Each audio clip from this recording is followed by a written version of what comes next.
What's going on, guys? In this video we're going to be talking about updating a personnel features. If a person's maybe their information is input incorrectly, or maybe it just isn't input at all. Like for instance, when I went in and dug into mine, you'll see in a second that it wasn't put in at all. It was all just blank.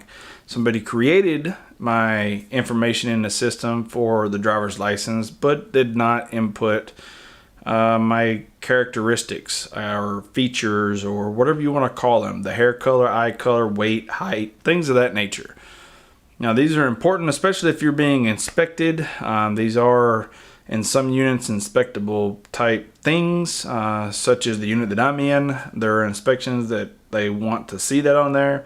Why it's important, I really honestly do not know, but it is what it is.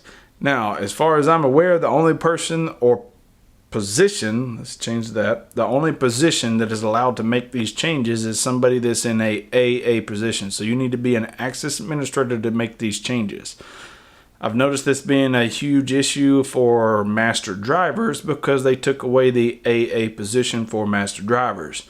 Therefore, it is on that unit's AA to update these features. Now, if I come up on something else that gives you the option to do that without being an AA, I'll make sure to let you guys know and we'll put that video out. But in the meantime, let's go ahead and jump on the computer and I'll show you how it's done.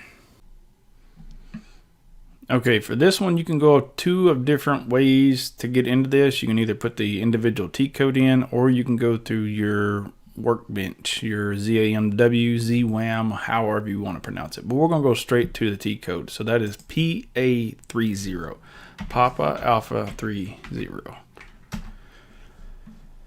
And then it comes up to this one right here. You have the option to look up the person by their last name, first name, if you know what it is. And at that point, you need to know their birthday. So especially if it's somebody that has a bunch, but we'll put mine in. And it brings up all of my information.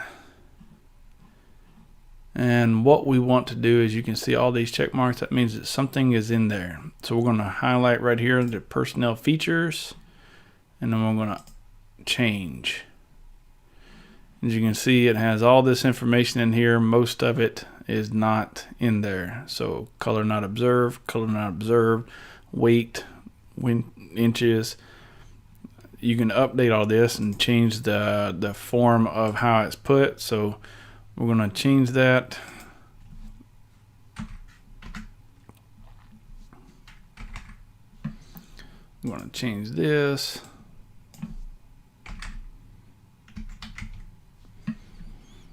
Choose color. Choose color. You don't need to put the blood group on there, and then maybe special features. If there's a distinguishing tattoo or something like that, and you can choose your blood types if you want. And that is pretty much it. Just make sure you save it, and then you can come back to it. Now, there's a lot of other things you can do in here. Update, email, personal information, but this one's about personal features, and we will end it at that. All right, as you can see, there's really not a whole lot to it. You just need to have the generic information for the person, preferably accurate as much as possible, like height and weight.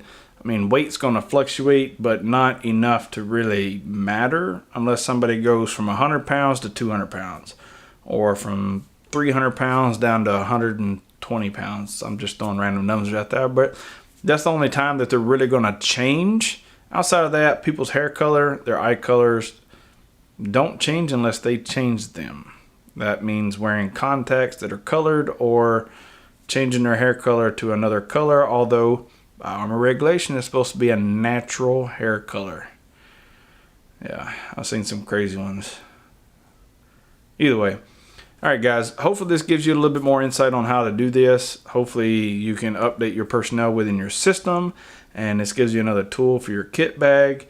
Give it a thumbs up if you liked it, if you enjoyed it. If not, then make sure you hit that thumbs down twice. Make sure you hit it, and leave a comment down below if you've seen a different way to do this, or if you got more questions, comments, or concerns. And if you haven't subscribed already, please go ahead and do so. And let's grow this community even more so than it already has. Thanks for watching, guys, and I'll see you in the next one.